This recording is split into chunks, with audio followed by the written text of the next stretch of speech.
How to find your search archive on your Instagram account.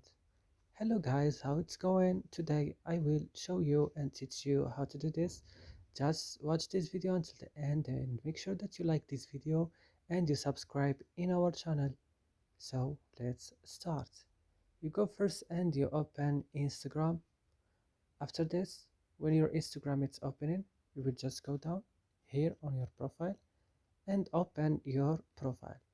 Then you will go up and click on this three line here. Then you will go to your activity